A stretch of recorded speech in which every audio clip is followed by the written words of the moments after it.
ketemu lagi dengan kita di podcast santai tapi serius. Perkenalkan, nama saya Rosida Sana. Dan saya Febrisa Valentia Amanda Putri. Perkenalkan, kami mahasiswi jurusan Administrasi Publik, Fakultas Ilmu Sosial dan Ilmu Politik, Universitas Kediri. Sebelumnya, di sini ada yang sudah tahu Universitas Kediri belum nih? Universitas Kediri adalah universitas terbaik dan tertua di Kediri Raya yang berlokasi di Jalan Selo Mangleng, nomor 1, Kecamatan Mojoroto, Kota Kediri.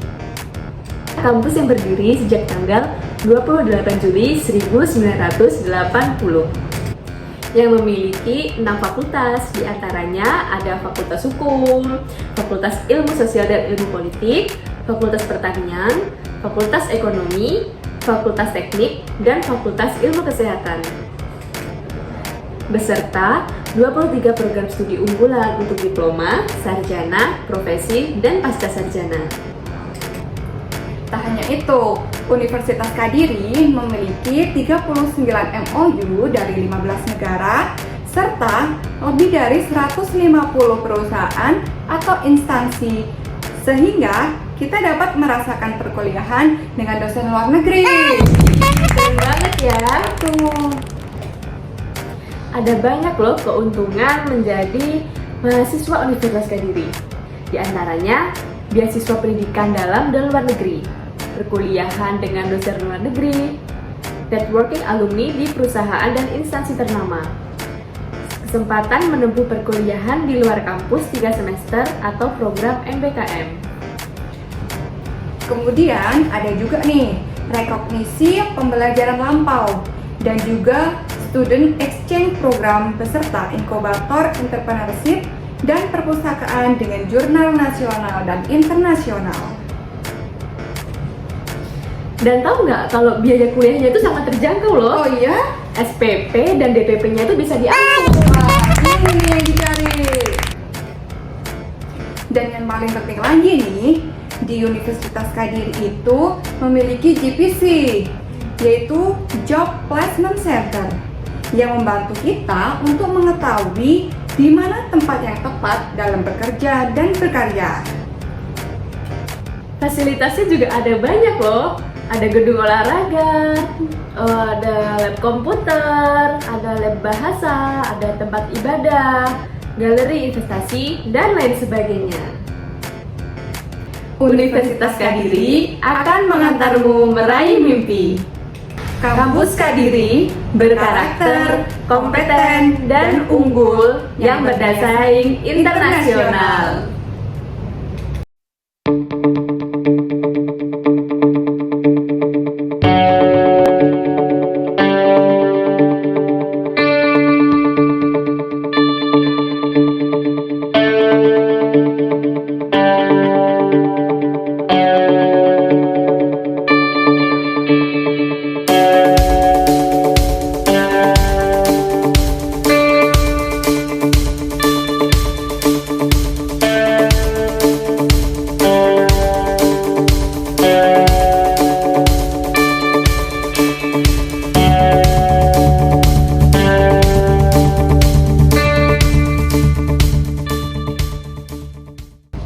Baik, jadi di sini itu kita akan melakukan podcast untuk mata kuliah kebijakan publik dan aplikasi dengan tema Bekal Leader dalam Menghasilkan Kebijakan Efektif. Sebelumnya, menurut Mbak Felin, apa sih kebijakan publik itu? Jadi menurut aku kebijakan publik itu merupakan hasil terbaik dalam alternatif keputusan. Jadi dapat kita pahami, kebijakan publik itu secara umum merupakan sebuah produk yang disusun, dirancang, dan dibuat oleh pihak legislatif bersama eksekutif yang kemudian diimplementasikan oleh aparatur pemerintah sebagai implementator kebijakan untuk mencapai sasaran yang telah ditetapkan dari sebuah produk kebijakan. Jadi dapat disimpulkan ya bahwa output dari sebuah kebijakan publik itu adalah sebuah produk hukum karena dibuat oleh eksekutif dan legislatif. Kemudian produk hukum itu tentunya juga harus memiliki legitimasi yang kuat, bukan? Karena mencakup harapan dan cita-cita dari sebuah organisasi tersebut. Betul sekali. Oleh karena itu, kebijakan publik tidak akan menjadi realistis ketika dalam aktivitas perumusan, proses implementasi dan evaluasi itu tidak mensinergikan eksistensi daripada stakeholder of policy, yakni government atau pemerintahan, private sector atau sektor swasta, dan civil society.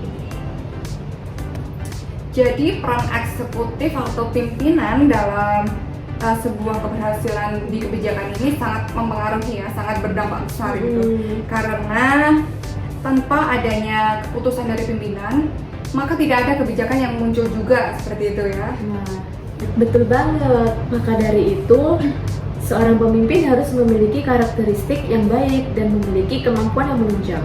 Ada 3 kemampuan yang menunjang itu. Di antaranya ada power introspection, yaitu kemampuan seorang pemimpin untuk melihat secara mendalam keadaan dan kekuatan serta kewenangan dari pejabat yang akan melaksanakan kebijakan tersebut. Yang kedua, ada power retrospection, yaitu kemampuan untuk mempelajari masalah yang identik di masa lalu.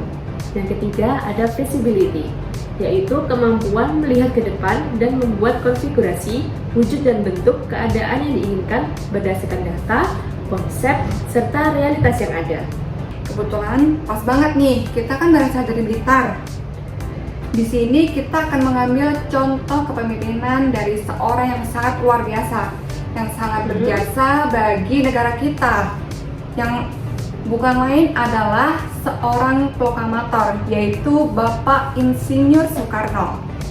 Pas banget tuh, IAR Soekarno kan disebut sebagai sosok pemimpin yang sempurna, terlebih dalam memimpin negara Indonesia yang sangat luas dan beragam ini. Insinyur Soekarno tidak hanya berkarisma dan berwibawa, tetapi ia juga seorang cendekiawan dan ideolog. Terlebih, kita sebagai ASN yang berakhlak harus mempunyai sifat sebagai seorang leader yang mampu menjadi contoh yang baik serta mampu menjalankan aspirasi dari masyarakat. By the way, kau masih ingat gak apa itu berakhlak? Berakhlak, berorientasi pada pelayanan, akuntabel, kemudian K, kompeten, H, harmonis, L, loyal, A, adaptif, dan K, kolaboratif. Betul banget. Jadi ASN berakhlak itu ada berorientasi pelayanan, yaitu komitmen memberikan pelayanan prima demi kepuasan masyarakat. Akuntabel, yaitu bertanggung jawab atas kepercayaan yang diberikan. Kompeten, terus belajar dan mengembangkan kapabilitas. Harmonis, saling peduli dan menghargai perbedaan. Loyal, berdedikasi dan mengutamakan kepentingan bangsa dan negara. Adaptif, terus berinovasi dan antusias dalam menggerakkan serta menghadapi perubahan. Dan yang terakhir, kolaboratif, yaitu membangun kerjasama yang sinergis. Kembali lagi nih ke Pak Soekarno. Menurut Mbak Feli, gaya kepemimpinan Pak Soekarno itu seperti apa kira-kira? Menurut aku, sebagai seorang pemimpin, beliau itu sangat karismatik, terus bisa menggerakkan banyak orang, mempengaruhi, bisa berdiplomasi dengan baik. Gak heran kan kalau pada akhirnya Soekarno bisa mempersatukan NKRI yang terdiri dari beragam suku, budaya, golongan, bahkan berbagai macam kepercayaan. Yang gak kalah keren tuh, beliau bisa membakar semangat seluruh rakyat dan menginspirasi mereka untuk berani melakukan hal yang diinginkan. Betul sekali. Setuju banget sih. Apalagi kita ini sebagai kader pemimpin bangsa, banyak hal-hal yang harus kita bisa ambil dari keteladanan beliau. Leadership atau kepemimpinan itu merupakan suatu unsur yang penting dalam suatu organisasi. Keberhasilan suatu organisasi itu sendiri sangat bergantung pada seorang pemimpin. Karena seorang pemimpin itu harus bisa membuat perencanaan pertama, kemudian harus bisa membuat strategi.